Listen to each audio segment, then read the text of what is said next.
Eita, agora a gente vai falar sobre duas técnicas massa, duas técnicas top.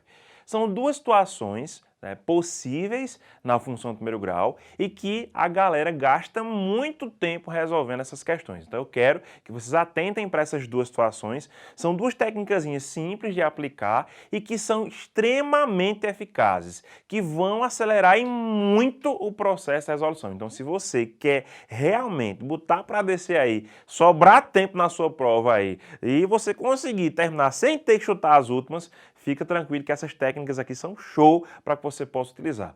Uma das técnicas eu vou utilizar para funções do primeiro grau que tocam tanto o eixo X quanto o eixo Y. Eu sei que nem sempre isso acontece, eu sei que nem sempre a função toca tanto o X quanto o Y, mas se você observar que uma questão está lá, o gráfico tocando tanto o eixo X quanto o eixo Y, você pode sim utilizar essa técnica, ela vai acelerar em muito essa resolução. Então, grava aí. Primeira técnica é para situações em que o gráfico toca tanto o eixo X quanto o eixo Y. Professor, e eu vou fazer o que nessa primeira situação? Vem aqui para a tela que eu vou te mostrar bem direitinho o que fazer nessa primeira situação. Bom, para essa primeira técnica eu vou te mostrar aqui a questão do Enem 2010, ó. Veja que no gráfico ele está tocando tanto o eixo Y aqui quanto o eixo X. Então essa técnica só serve para funções que tocam, né, gráficos que tocam tanto o eixo X quanto o eixo Y.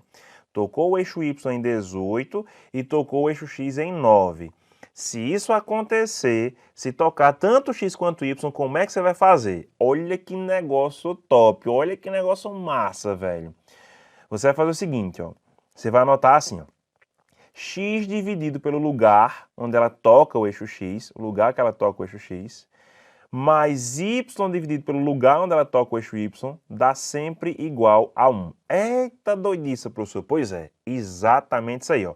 X dividido pelo lugar onde ela toca o eixo X, mais Y dividido pelo lugar onde ela toca o eixo Y, dá sempre 1. Essa é a melhor maneira de você encontrar o formato algébrico dessa função.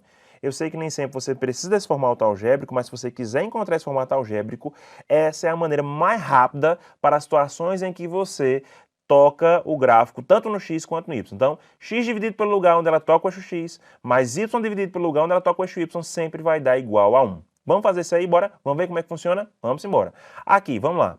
Eu vou fazer o seguinte nessa questão. Vou pegar o X, né, o X, dividir pelo lugar onde ela toca o eixo X. Qual lugar que ela toca o X? Em 9. Vou pegar agora o Y. Quem é o Y? O Y vai ser, né, Y, dividido pelo lugar onde ela toca o eixo Y. Qual o lugar que ela toca o eixo Y? 18. E isso vai dar sempre igual a 1. Perfeito, pessoal.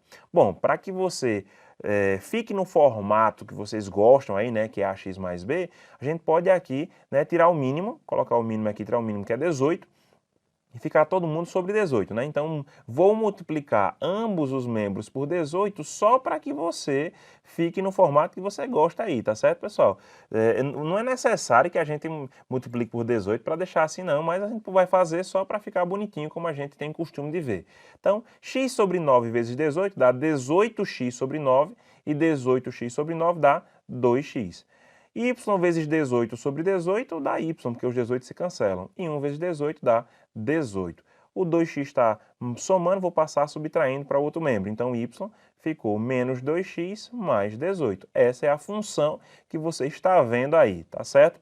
Com essa função, você pode fazer aí o que você quiser, o que você bem entender. Mas a melhor maneira de encontrar o x e o y, o a e o b, desculpa, o a e o b, em situações em que ela toca tanto o eixo x quanto o eixo y é essa.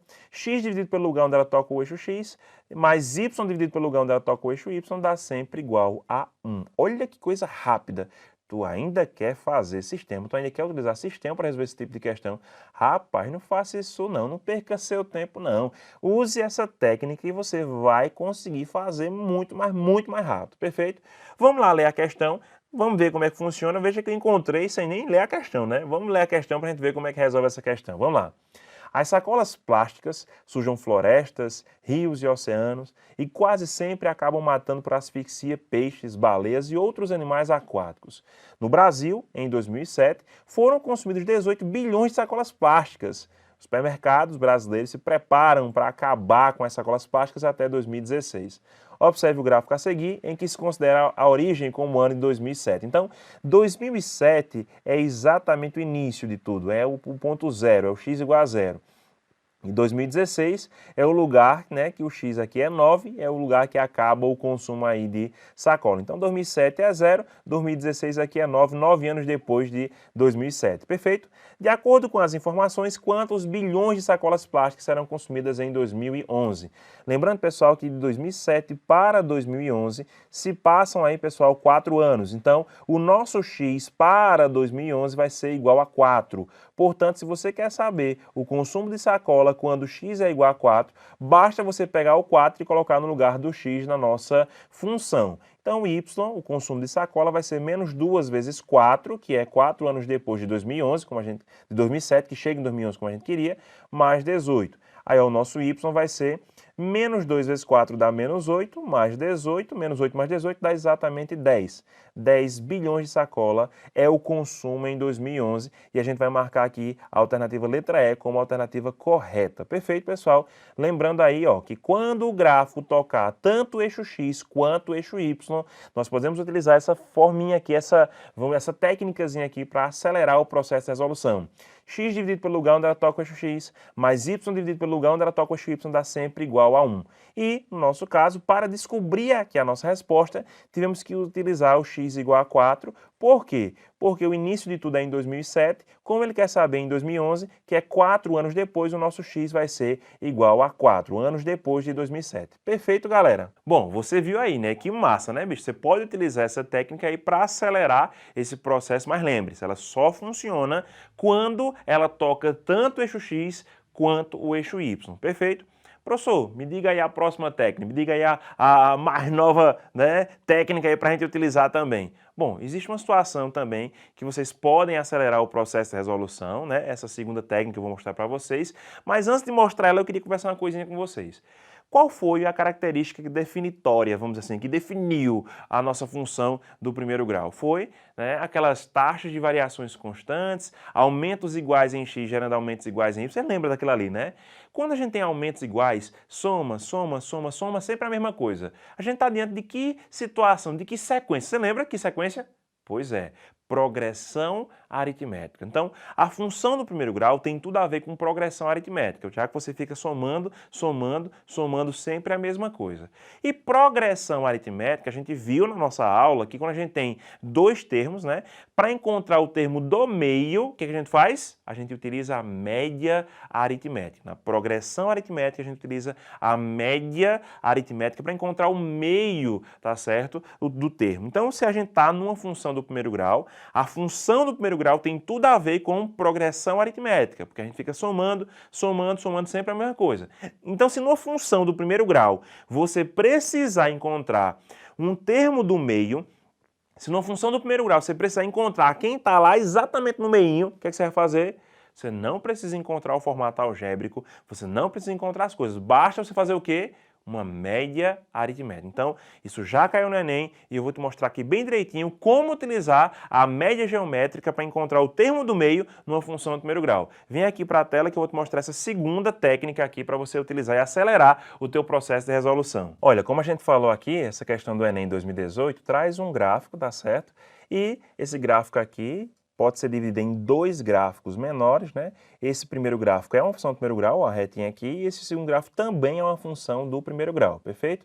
Então vamos lá, a raiva é uma doença viral infecciosa transmitida por mamíferos. A campanha nacional de vacinação antirrábica tem o objetivo de controlar a circulação do vírus da raiva canina e felina, prevenindo a raiva humana. O gráfico mostra a cobertura, a porcentagem de vacinados da campanha em cães nos anos de 2013, 15 e 17, ou seja, de 2 em 2 anos, né? No município de Belo Horizonte, em Minas Gerais, os valores das coberturas de 2014 e 2016 não estão informados no gráfico e deseja estimá-los. Para tal, levou-se em consideração a variação na cobertura de vacinação dessa campanha nos períodos de 2013 a 2015 e 2015 a 2007, vindo que tudo isso aí aconteceu de forma linear, como a gente conversou. Se é constante, se é linear, então função do primeiro grau. Qual teria sido a cobertura dessa campanha em 2014? E aí, ó, a gente sabe que 2013 teve uma cobertura de 67% e sabe que 2015 teve uma cobertura de 59%. Nós sabemos que isso é uma função do primeiro grau. Como é que eu faço para encontrar a porcentagem, a cobertura em 2014? E aí a gente tem que lembrar o seguinte, ó, 2014 está exatamente no meio, entre 2013 e 2015. Mas muita gente faz isso por sistema. Imagina, cara. Quando X for 2013, Y é 67. Quando X for 2015, Y é 59. Encontra a função, encontra o A, encontra o B. Depois que encontrar tudo, substitui 2014. Cara, não faz isso, não perde tempo com isso. Lembre do que a gente conversou.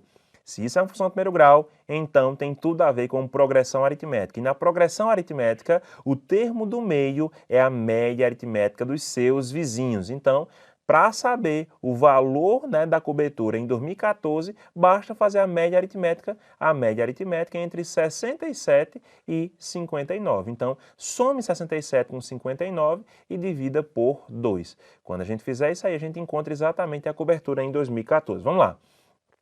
9 com 7 dá 16, vai 1. 5 com 6 dá 11, com 1 dá 12, 126% sobre 2, então a média aritmética vai ser 63%, logo a cobertura vai ser 63% e a alternativa correta para a gente aqui é a alternativa letra B. Viu só quanto tempo você pode economizar utilizando essa técnica? Cara, é muito massa, bicho. Imagina, você não precisar encontrar o A, não precisar encontrar o B, não precisar fazer um sistema e só fazer isso, uma média aritmética. Bicho, tem muita gente perdendo tempo porque não sabe dessas coisas. Já que você sabe, aproveite tudo isso aí para você botar para descer nas resoluções das questões, perfeito? Então, ó, na próxima aula a gente vai conversar um pouquinho sobre inequações. Então, assista essa aula de inequações para que você fique totalmente pronto e assim que terminar a aula de inequações a gente libera vocês aí para fazer as questões, beleza? Então, a gente se vê na aula de inequações.